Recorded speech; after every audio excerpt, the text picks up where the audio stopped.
Hello, friends and followers. I promise, I'm really trying to learn how to use OBS and DaVinci and everything to make a nice channel and things. But, this story is unfolding as, as we're speaking, and it's desperating. I just feel I need to comment. And so I thought, well, I'll just make a quick video on it, get the point across, and then maybe use it, have material I can use for my learning process, my experimenting process with OBS and other programs I'm starting to learn. Okay, the story is about it's Global Risk Insights. It's some internet publication on international matters, I believe.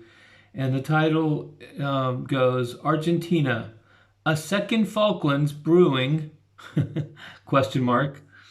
And it goes on to say, the Falklands are once more set to be the center of a dispute between Argentina and the United Kingdom. If Argentina does not recover from its economic woes, fears of possible new tensions rise with a president that is seeking to divert attention and use the Falklands to refocus the Argentine mindset.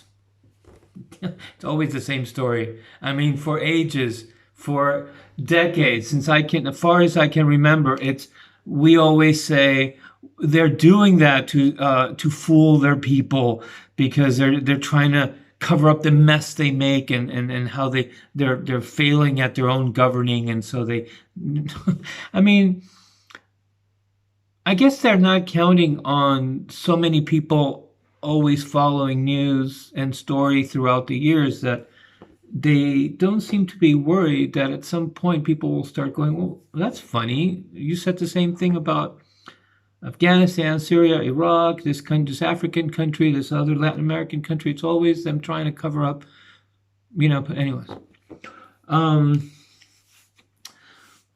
This is what I want to make the video about.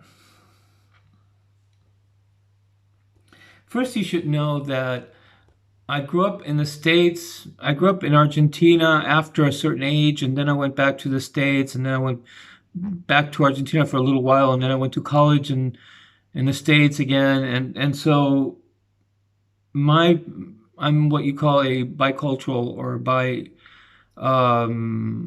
bicultural person. Somebody who grew up not just bilingual, but also in the humor and the punchlines, the sort of the jest behind what people say, which is characteristic of a person's mother tongue. For most of us in the world, it's only one, your mother tongue, and then you kind of have to guess or assume where other people are coming from, right? And even bilingual people usually tend to be more on one side. Well, people like me, which are few in the world, kind of can transfer. Their mind also becomes, you're American and you're looking at the world through your American posse and how the things you say make sense to our culture and to our society without thinking twice about it. And then I can just shift, and all of a sudden I'm Argentinian, and I think of the United States, the Yankee imperialist, kind of like, I understand, I get why America is criticized. Like now, fortunately, finally, after so many decades, that we would dare not criticize ourselves. We have a lot of independent journalism that is starting to sound more objective. So what I want to talk about is the United Nations and the importance of information.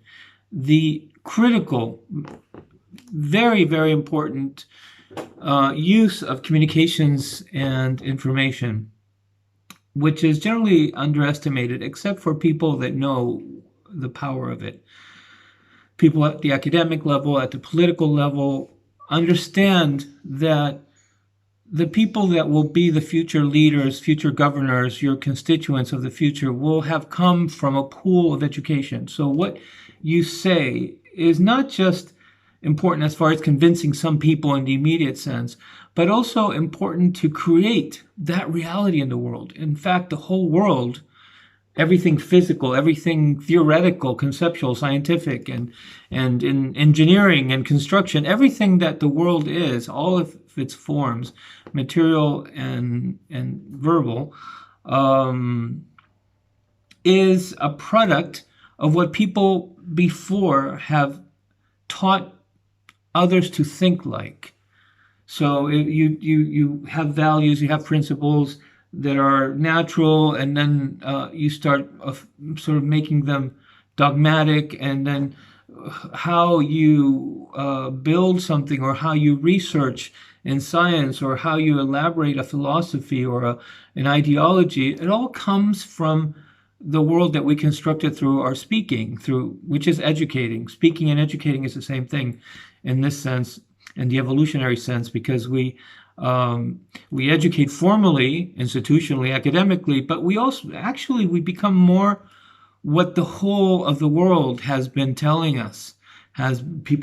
We confirm others accept from others saying, so we incorporate that into often a more substantial validity, even than what we may learn in school or in college, which could be questioned by other thinkers, and it's just educated material. But what we have grown up seeing our society believe is much more of determining of why we do the things we do, and what we will propose and resolve situations as. Okay, so what I'm getting at is that right now, the world in general, very few people actually know about the islands being disputed between Argentina and Britain.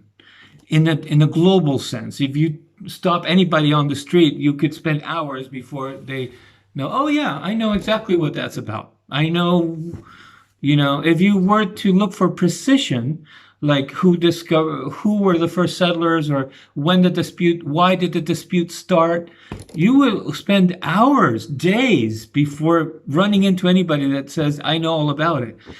You may spend hours before you run into one person that says, yeah, it's those islands, right? That there was a war some time ago, right? Okay, so you could say, generally speaking, that the whole world really does not know much at all about this conflict between Argentina and Britain. So it is very important for those who know what they're doing, in this case, the British media, as far as this article is concerned, to get the information, the explanation, the narrative out there of what people will believe and talk about in the future. This is it's almost like tic-tac-toe, the first one that starts is the one that wins the game, kind of thing. Or in football or in basketball, if you're the first one to grab the ball or to take off with the ball, there's a good chance you'll be the first one to score a goal. It's that critical. Education and information is that critical in world affairs. Now, we don't actually live that in society, in our countries, us as people. We're not actually actively thinking about, well, let's understand just how valid this story is by referring to who gave the first information. Nobody asks that. We just go by a space that goes that spans towards the past, in a pool, in a vast area of global knowledge or cultural knowledge in our country, where the first ideas came from, but those ideas came from somewhere else. Most of us, everything that we know actually starts forming somewhere in the middle of a much older stream of information, education. In this case, however, it's like a fresh start. It's like most people wouldn't know what to say about this. They just kind of catch it on the news, maybe occasionally when something, but besides, the English and European Western media culture is really more preoccupied with everything else except Latin America. They just kind of want to leave Latin America for for later, for when they can move in, and they don't want anybody to. It's like they want to protect their little prisoner or something like that. And that's just my interpretation of it. And so the fact that now we have the reason this story came out and why I'm making this video is because recently Boris Johnson made some statements about we will defend the Falklands and Gibraltar. He made a statement about overseas territories and how they are willing to fight and go to war to defend, and for whatever the reasons are. I don't want to get into that right now.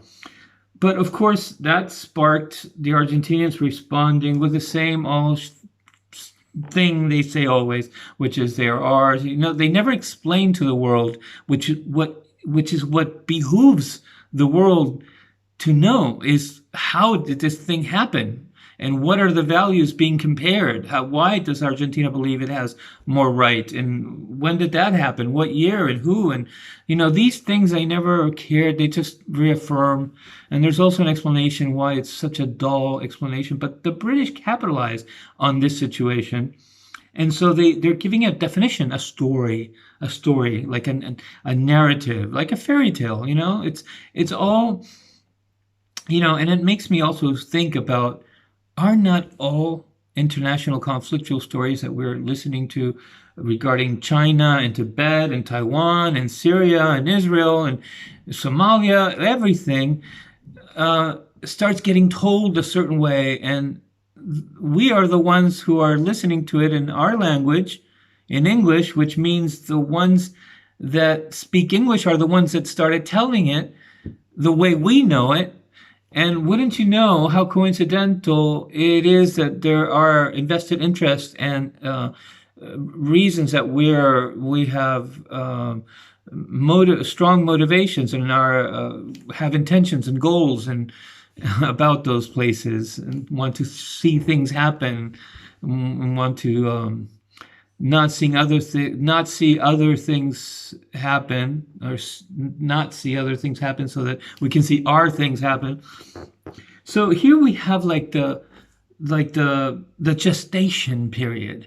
We have an opportunity to see how the world does this crap. In other words, how we actually construct the cow feasties. You see that. If you just come out of nowhere and read this story, you're immediately associating, wow, another conflictual tension military situation in the world, right? Let's say it's the first time you hear about the Malvinas Falklands, because of just by reading this story, right? The Falklands, a long-standing source of historical tensions between, all of a sudden, it's important to Britain. They didn't talk about it for 200 years, but now it's historical tensions between Argentina and the international community. See what they're doing in the story? The person that listens to this is naive, is pure, is clean slate. And the first information that will lay down the foundation, because after the first information you get from anything, the first time you learn anything from anything in school, the second bit of information that will come is contrasted, questioned, because you've got to stand on what you already know. So it's very important for these, whatever you want to call it, the British media or whoever the intending person behind the scenes is that does this stuff. I don't want to say the British or the British government, because it's really a complex situation. It's not just official statements. It's people believe things and then they back up and reiterate what institution or official stories, or maybe some very credible news agency said, and then they kind of don't know but people generalize, and we shouldn't really, be chastising people on the internet, Facebook and YouTube for saying things like, it's okay, of course, if you badmouth the Russians or the Persians, right? But when you say anything about America or the British, or basically, or NATO, which is their tank, all of a sudden you go into dangerous waters, because if you sound a certain way, they can say you're being hateful, and all these new ideologies of not being hateful or whatever, or work into this, and they can say that you're being anti-Semitic when you were just talking about a country, the country of Israel, and its political military policies. But they're using these moral ideologies to try to silence you, because we can say you're saying something against the Jews, and the word Jew wasn't even used. You said Israel, but now we can make it fit. And so this is kind of the same thing. You got to watch out, but you shouldn't have to watch out, because in a more scientific way of understanding it, you can't really pinpoint. We all kind of do it. We all collaborate for this cow manure to be produced in the press.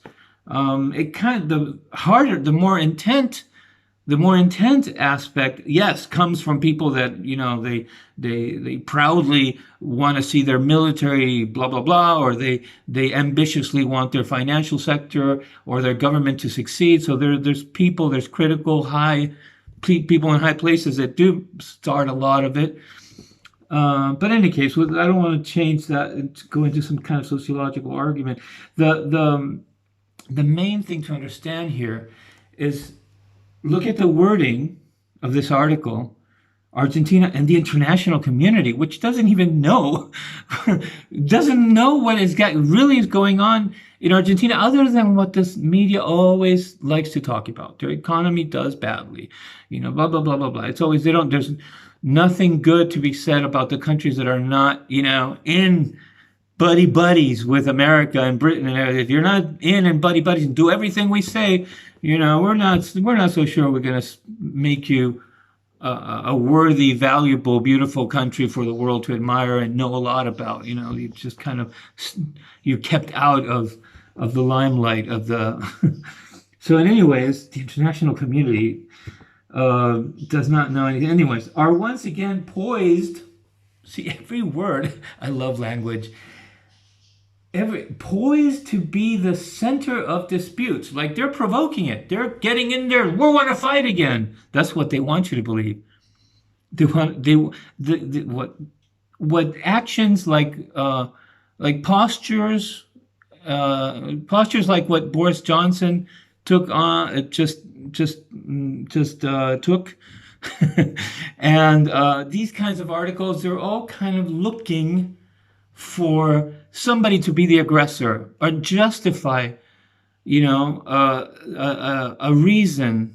So you can infer that the aggressor is the other person, for example, by saying, we're prepared to fight.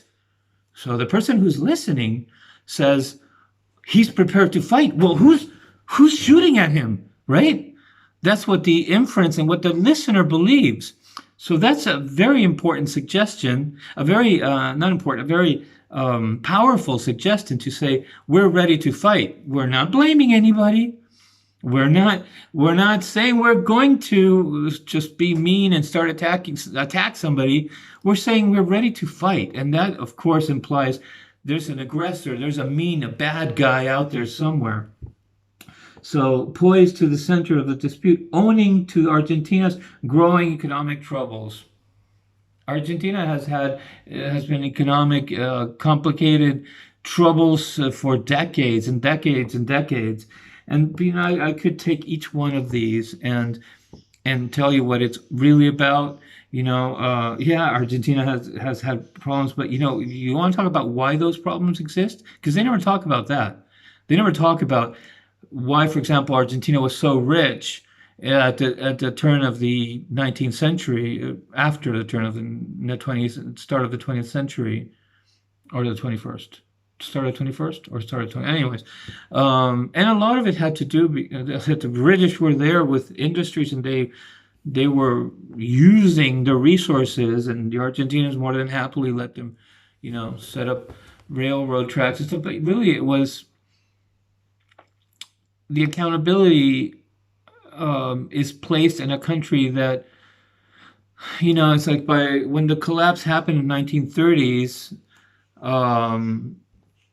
And the world changed in many ways, intensely, in many places. a lot of what happened to Argentina is that the British left and they took their money with them.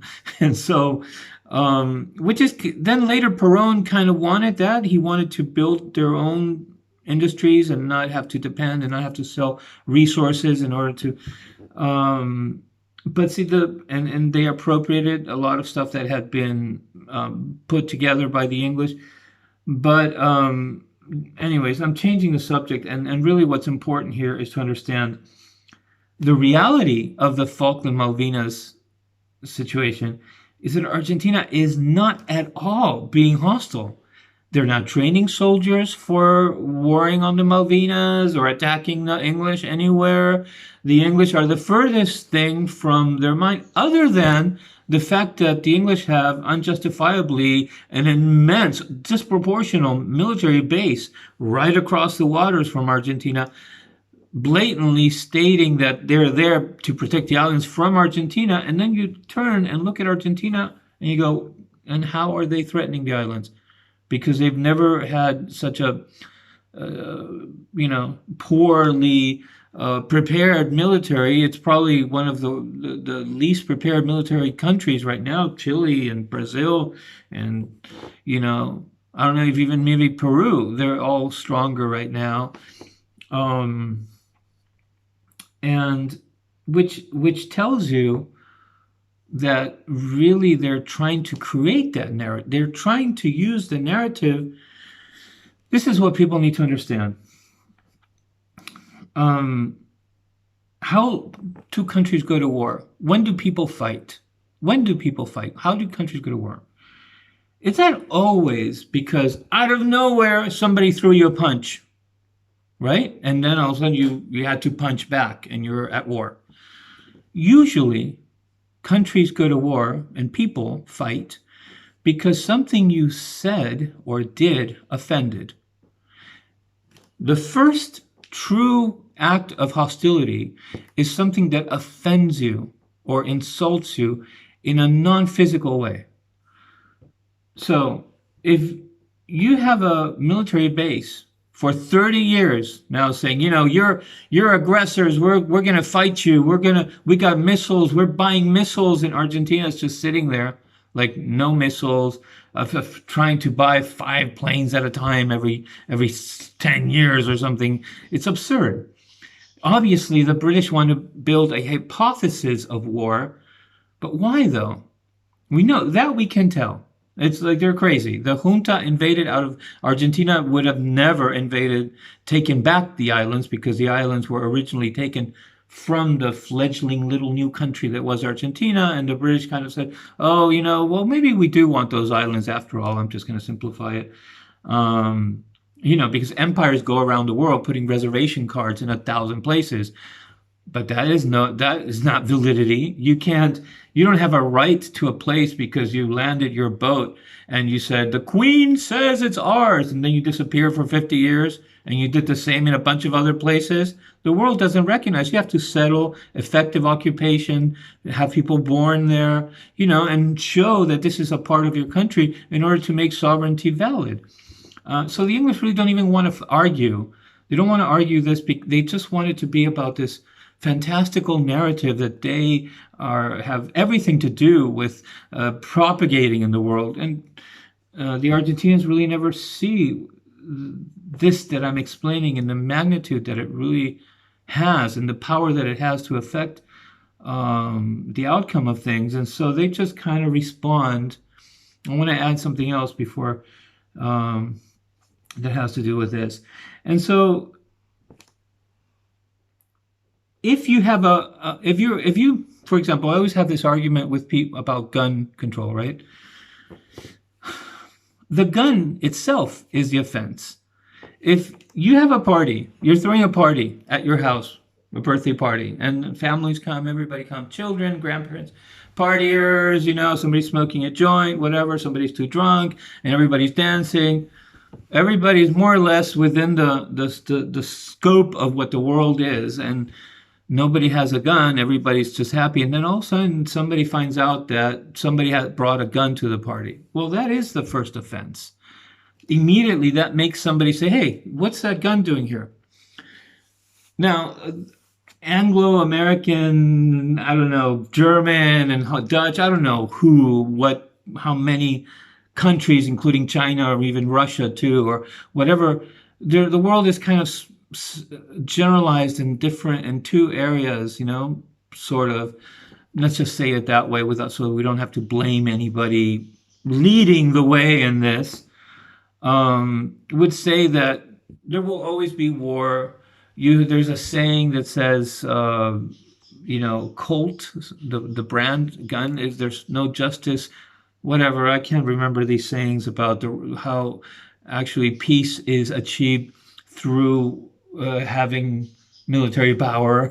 And so this idea of glorifying war and glorifying the possession of guns and being strong because you never know when somebody's going to try to hit you from behind is actually the cause. It's the first step in the mud for why we're all like stuck in the mud.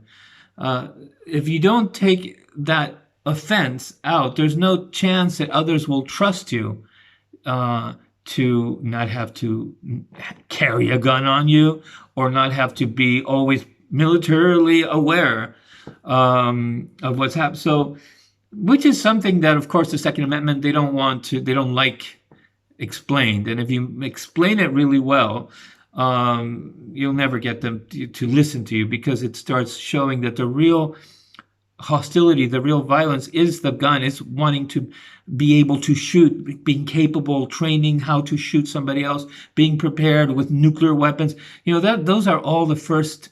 That whole is really what makes it implausible or improbable that we will have a household where people don't fight and nobody wants to pull a gun out on anybody, on any neighbor, or a world where there's peace and we left wars in the back. As long as we continue to hypothesize for the eventuality of an unknown, in this case for Argentina. Now, what the video I want to make about is the falseness, the falsehood of the United Nations. The United Nations was created, and if you read the preamble, I forgot how you pronounce it now. Preamble. If you read the preamble, you'll see that it's all about bringing peace to the world, trying to end wars, and other things, improve the human condition and so forth. Who created the United Nations? Who set those words, those lovely words in the preamble? Were written by who? Did they speak Chinese? I doubt it. Did they speak Russian? No. Maybe. Who really wrote these? Who proposed the ideals and the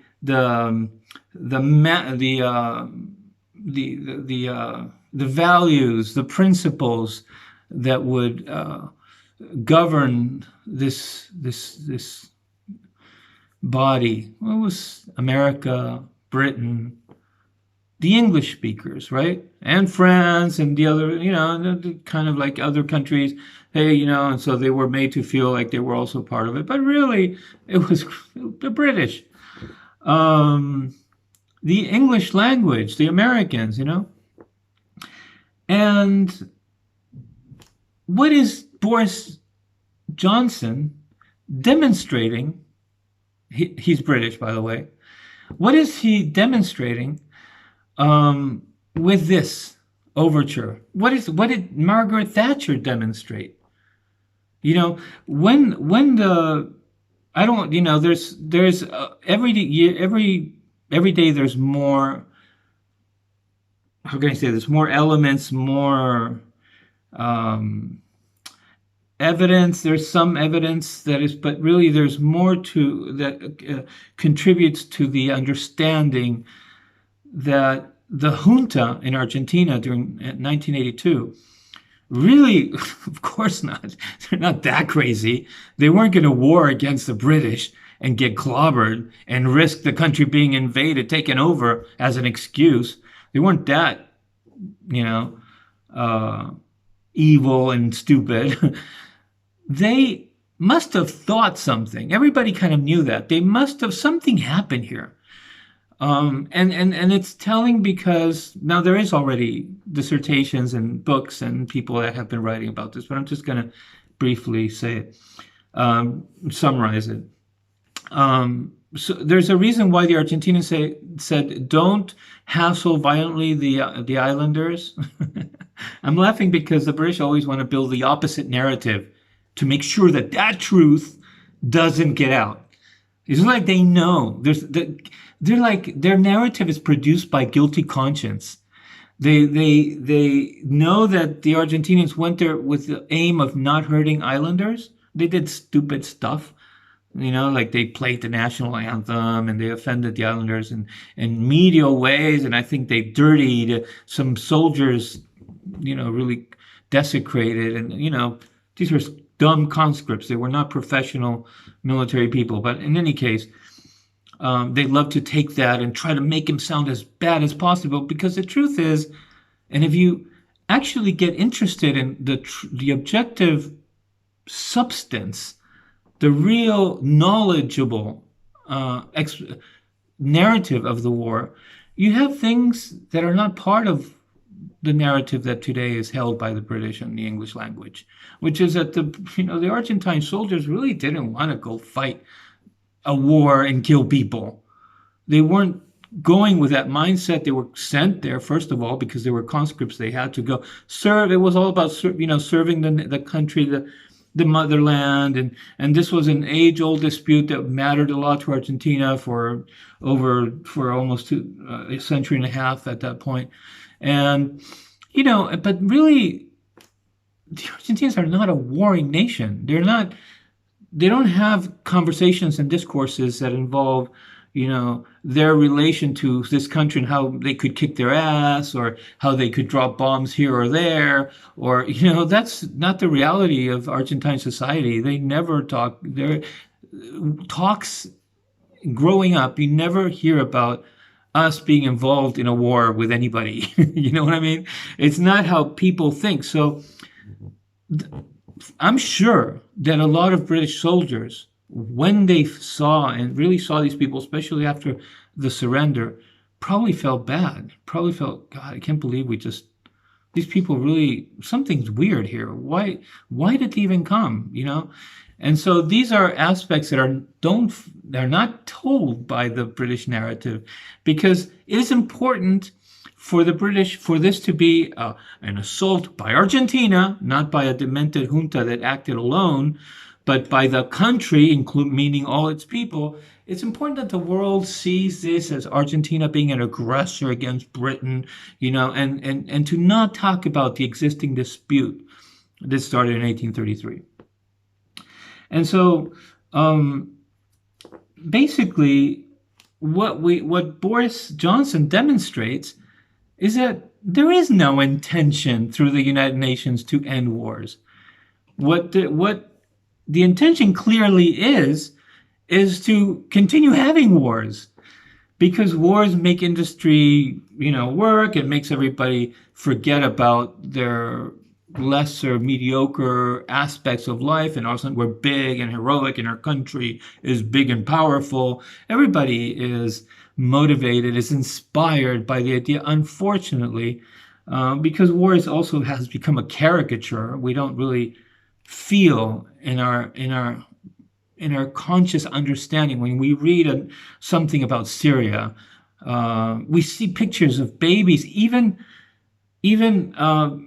bloodied babies, but we can't seem to access anymore, because it has been caricaturized so much, and so overly talked about principles and values and democracy, blah blah blah. That it has, the people don't have a human connection to the reality of what war is, and of course. In any case, I'm kind of going on tangents here all over the place, but This story, I'm staring at the screen because it's got the story on it, is really kind of frustrating. If you're, for an Argentinian, it's like you're just standing there and you're watching somebody, kind of like egg each other on at a distance to try to make you the bad guy so they can justify warring you, and you're like 2 miles away listening to this, and you're like, what did I ever do?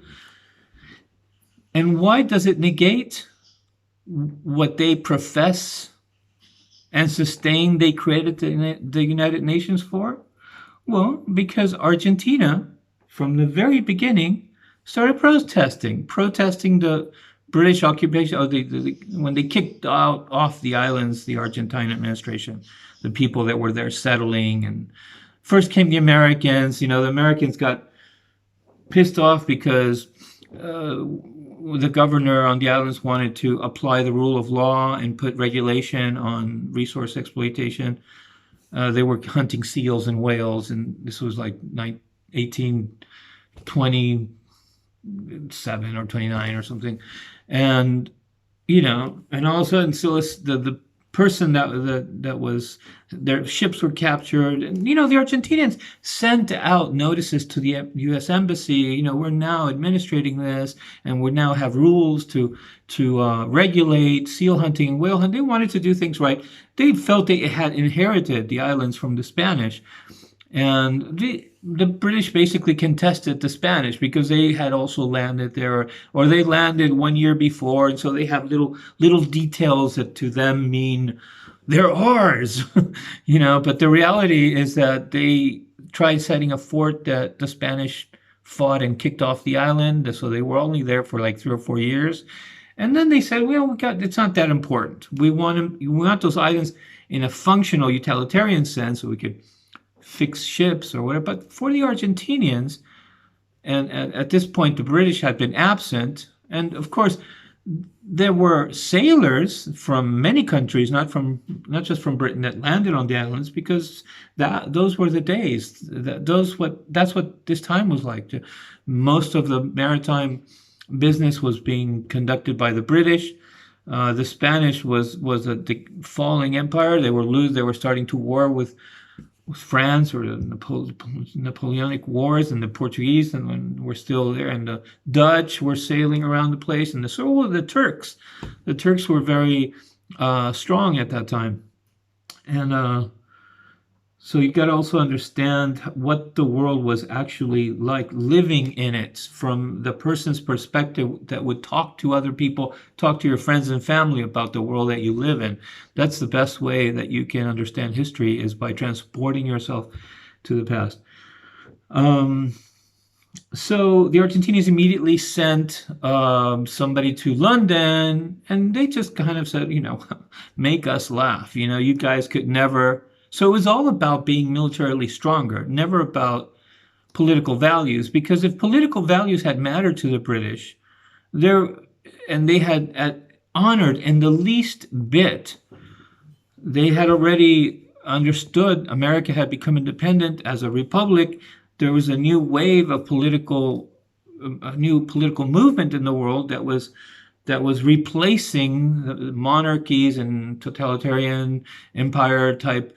Although the United States immediately segued into empirishness. But Latin America wasn't like that. Latin America was really just trying to make its little homes. They were trying to make their countries, their little republics. And so there is a righteous political argument that would be, we want these islands because they're right there. They were left in our territory by the Spanish. They were abandoned by the Spanish in our territory. Buenos Aires was the administrative seat of the islands through the Spanish. But when Argentina became independent, Malvinas was already being administrated by Buenos Aires. So they never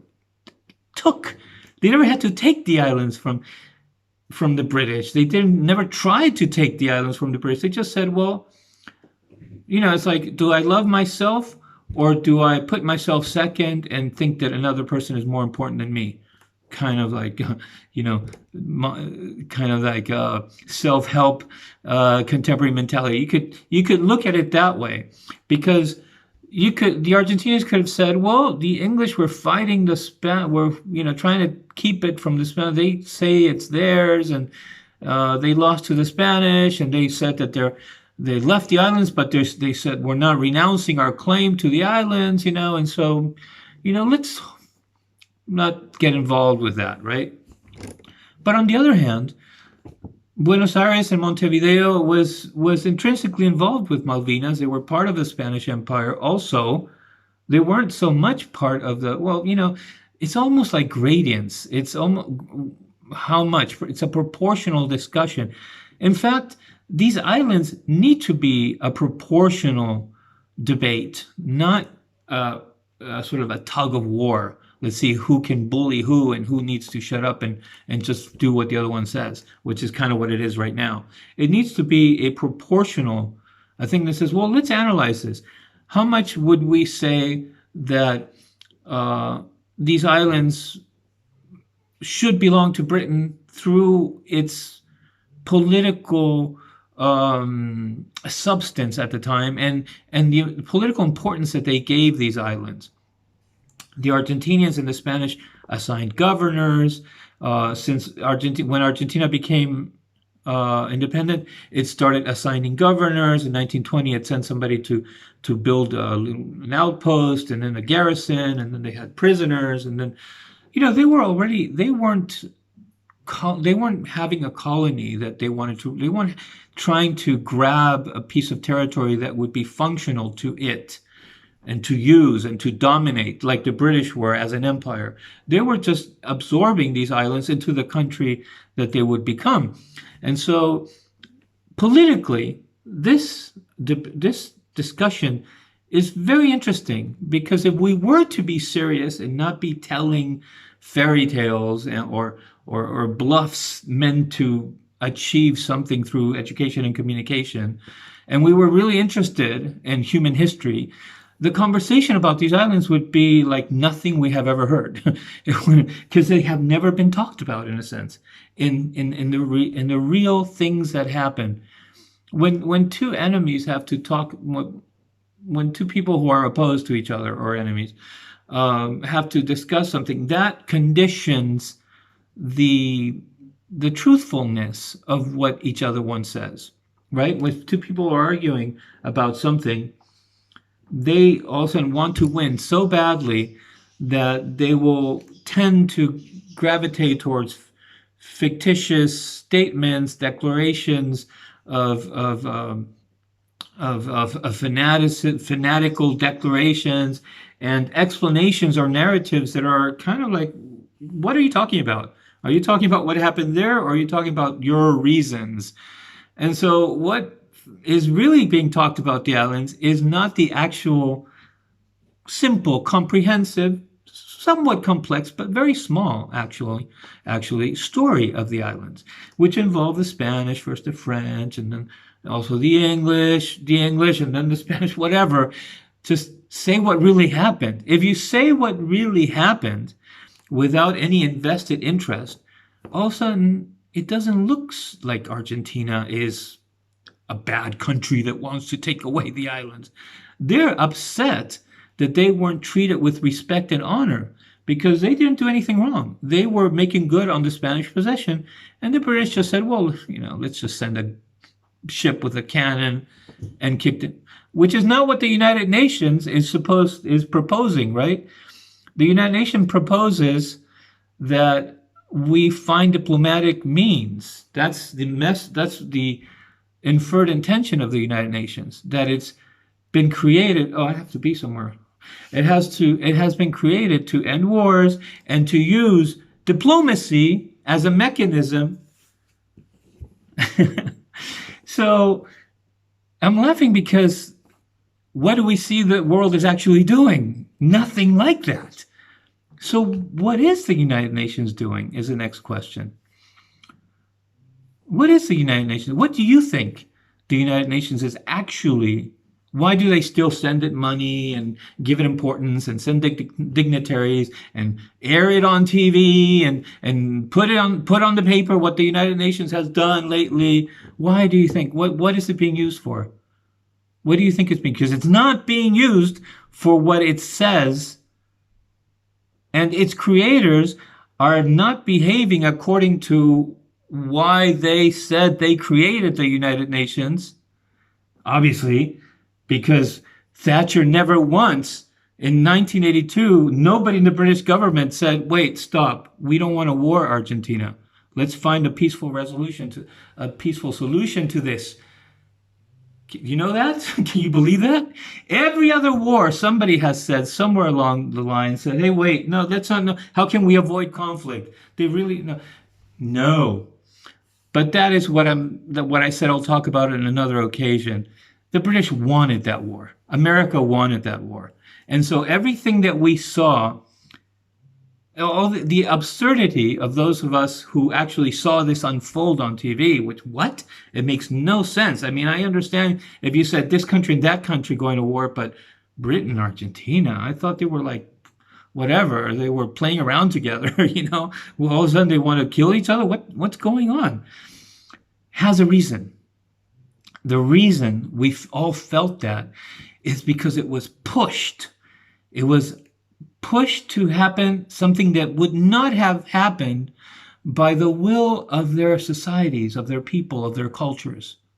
By their will of their societies or their people, or their cultures, that war would not have escalated, unfolded. There wasn't a whole bunch of substance pushing for it to happen, although the dispute existed, because Argentina always made sure to, every so often, and then it was put in the United Nations. And I also want to add something. I'm going to add it anyways. I got time to get there where I need to be.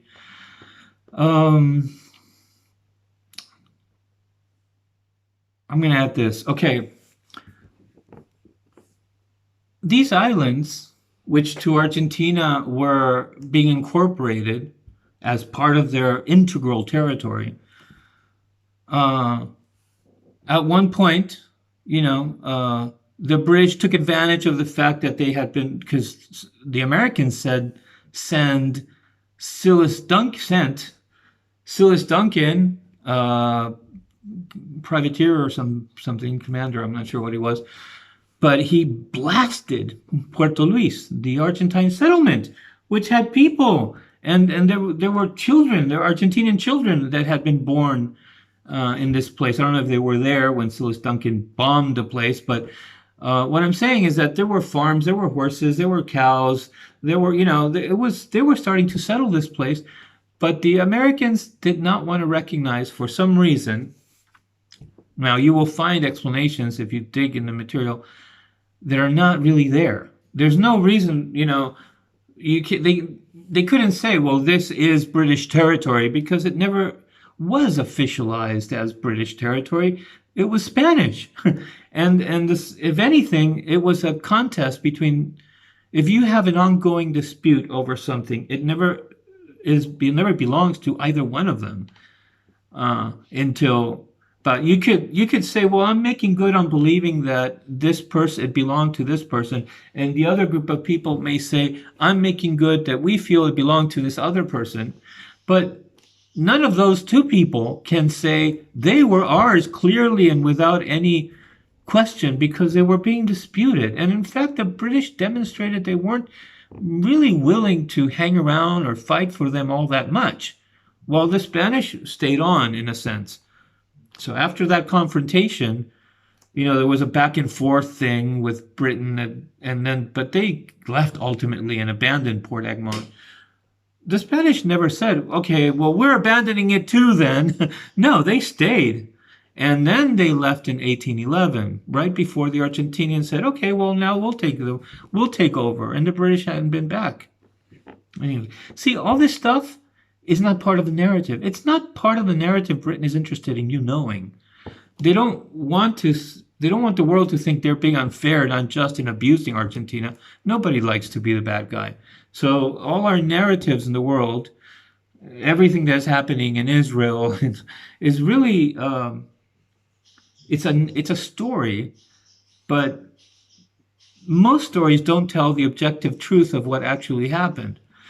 People like to say, well, because that's what you're talking about happened in the past, and it's no longer about that. Oh, no?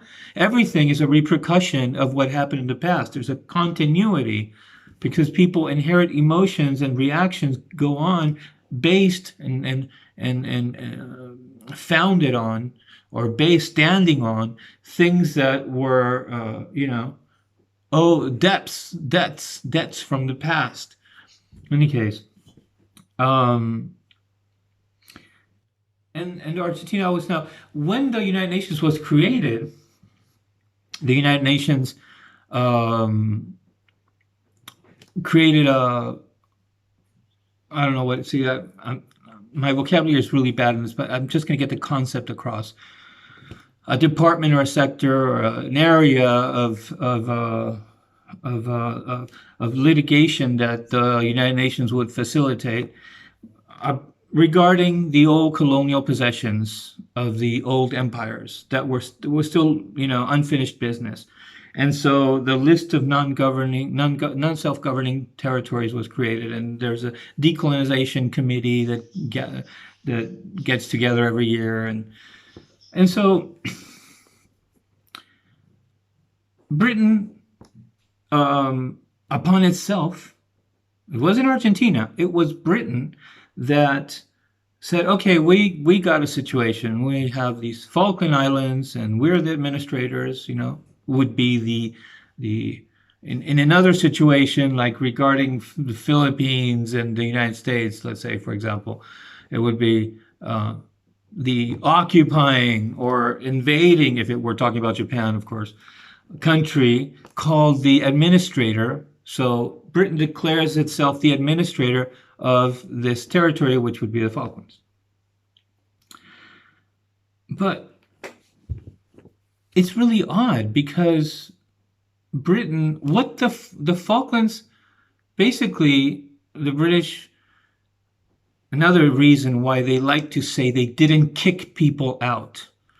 If you listen to the British narrative, it's almost like, oh, we just kind of glided in like Mary Poppins and we did nothing forcefully, and who wanted to stay stayed, and who left, who knows why they left, So what really happened there? Could it be that the people that understood that the country was being usurped, Argentina was being usurped by a British warship, felt offended and they were not going to stay? And the people who stayed were, poor people who God knows what they had to face if they returned to Argentina. And there, who cares? And nobody's here most of the year anyways, and we're always here on our own. And the British needed people to be on the islands, and so those were the people who stayed. But, it's not exactly what the truth, like I say, of putting yourself in that moment in time is not what is told today.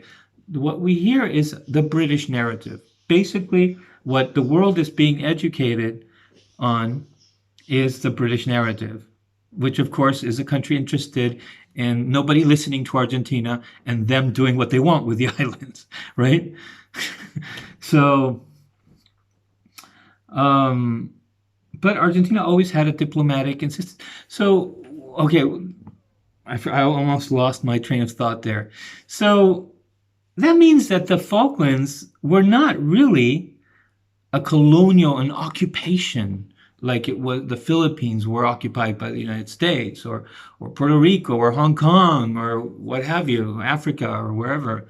It wasn't one of these situations. It was something created by the British, because whatever Argentinian was left on the islands, and probably after a few years went back, or was overwhelmed by British arrivals after they took the islands from Argentina, and absorbed, immediately. If there were like maybe 3 or 4 people left, it's just as well no Argentinians would have been left.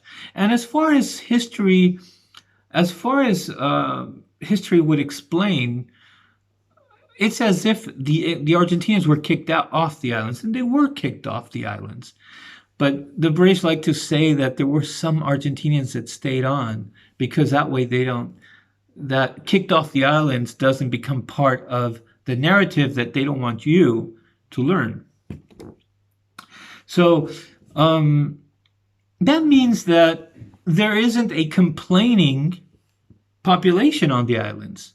There isn't a group of people that is saying to the United Nations, oh, don't forget us. We also want to be on the list of non-self-governing territories because the English are administrating us and we don't know if we really want them to rule us. That never happened because they were British.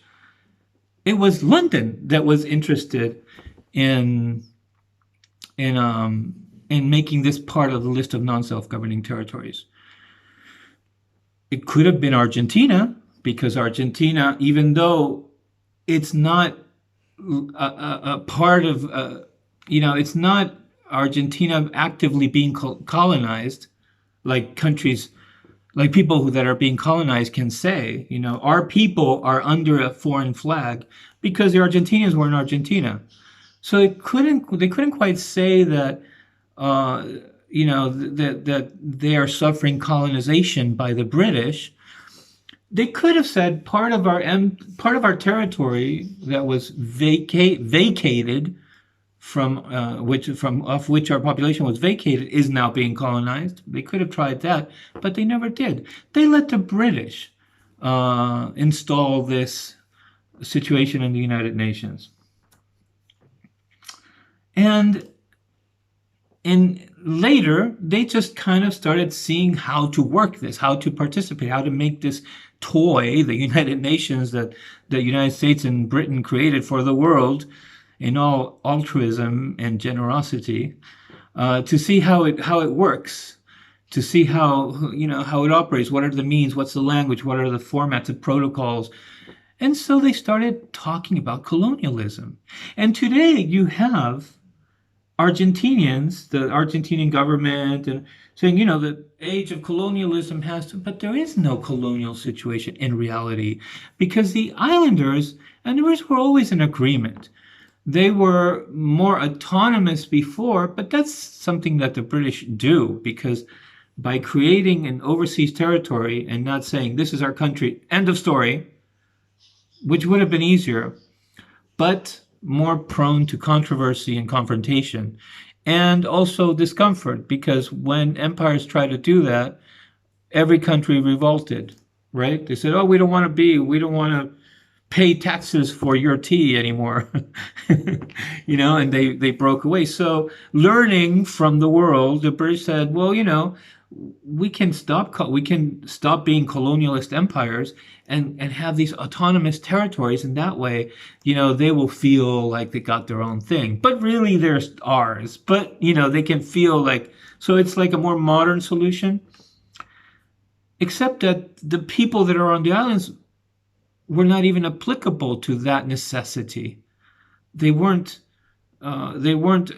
candidates for such a smarter solution by the British, because there were British people that were brought so that Britain could have a stronger presence and stand up to the British claim to the Argentinian claim to the islands. And then make it all about self-determination and create that whole thing that makes everybody go, yeah, they're right. Oh, yeah. Self-determination, that's it. That's got to be right.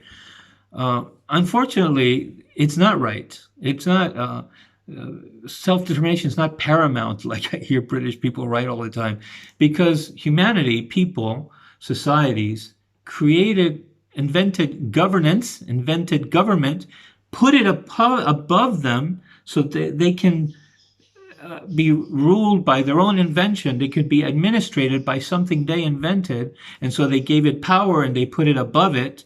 And we agreed to honor our invention, which is government. We agreed to honor it. So if we are going to do anything against another country, like take something from them or want to negotiate, want to do trade with them, it goes through our government. And it's not, hey, forget our government. I want to have an island here. No, it doesn't work that way. That's not the correct critical logic. The islanders can't say, because we are here, these islands should belong to London. What? It makes no sense. But the British like to use which is actually what they're saying, but they're not. I'm making fun of something which is actually what they're saying because that would kind of denude the whole thing. And that's funny. I made a joke of something that is actually the case. They're saying we have a right to be here, and therefore these islands are ours. In reality, what they're saying is we have a right to be here because London told us, and so the islands are theirs. It's sort of a trick that overseas territories are wielding in the United Nations and the press everywhere. Once that logic, the mechanism of a certain logic becomes established and people believe, oh, that makes sense. How do you explain why butterflies fly? Well, they drink air, they sip air through their mouth, and then it comes out under their wings, and that's how they fly. And after so many generations, people always say that.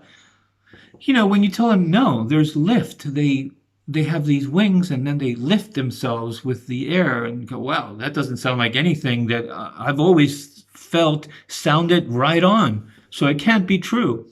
And that's how setting down information is so critically oppressive of truth. It doesn't let the objective story of the world come forth because we ourselves need to believe and something, and then so people who are a little bit savvier in that establish what you should believe for their convenience. And so the logic of self-determination doesn't work when it comes to the Falkland Malvinas Islands conflict. And that's why this is so interesting, because so much is different about this conflict compared to other parts. Anyways. And so by Britain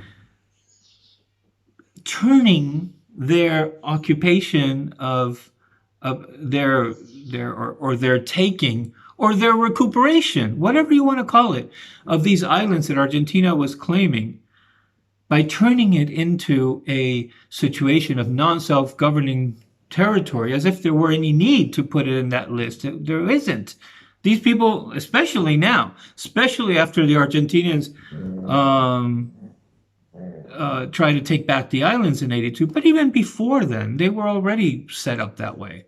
There are no Argentinians coming and going from. There never were Argentinians coming and going from. There's always been a very closed society. Not many people go there. Nobody knows what happened. Until the War of '82, nobody in the world had ever heard of them. And so, by Britain putting the islands in this category, this explanation in the world, this structure of resolution in the United Nations, this protocol of dispute protocol before the United Nations, and encapsulating it in the purpose that this sector of the United Nations was created for. It keeps the Argentinians, who already have willingly said, okay, we'll work with that. We won't say that you have a part of our country that we had incorporated into the nation. We'll say that you're colonizing something that should be ours. Okay, we'll go with that. By them doing that, by the British doing that, they kind of silence the Argentinians. The Argentinians can't come to the United Nations and say, oh, wait, we also have a matter. We also have something that we would like the United Nations to jump in, help us, and arbitrate. In 1833, we felt legitimately, because this was Spanish territory, because we were already administrating it since 1776, that these islands would and should become part of Argentina. And we did. We settled them. We sent people. Some babies were born. And then the Britain decided that they were still going to make it an outpost, a military repair ship outpost that they wanted to have and own. And they took it away from us. And we're complaining. And so that is what we want the United Nations to deal with. They never did that. That's what they should do. If at all, the United Nations is going to be useful in anything. But the United Nations is proving to not really look for moral justice among nations and try to, therefore, bring peace. Because you have the example of Chile and Bolivia. Bolivia, part of the northern part of Chile, was Bolivian territory and maps all over the world. And they started doing business there. They started having some salt mines. Of course, the British were there too, interested or whatever, investing, whatever they do. And then when Bolivia said, okay, enough already. You're not being fair about this. Get out. We want to run our own area. The Chileans said, no, we're going to take it now. And that was the War of the Pacific, for which Britain helped the Chileans. And they took that from Bolivia, and everybody knows it. It's not like a questionable, well, it was also Chilean. No, it was never part of Chile. Chile was a little area that short. It didn't go that much far south, and it didn't go that much as far as colonial periods go, as Capitanía. I don't know how to say it in English. It certainly didn't go all the way up there. That was Bolivia. So in any case, I'm not saying that should be Bolivian now. I'm not trying to say Chile is a thief or anything like that. I'm talking about the International Court of Justice, which should have looked at the substance, not at the fact that Bolivia didn't want a war anymore and did not have the resources and was just going to get clobbered and was going to risk maybe Britain and Chile invading it or something, and just signed a peace agreement, like Spain signed a peace agreement. A blackmailing, I call it blackmailing peace agreement. So in order to, and then, okay, good, we'll give you peace if you give us Gibraltar, right? No, it's not robbery. It's not robbery, no. And the International Court of Justice, just kind of went with whatever was formalized as an agreement, that peace agreement, and blatantly said, no dice to Bolivia.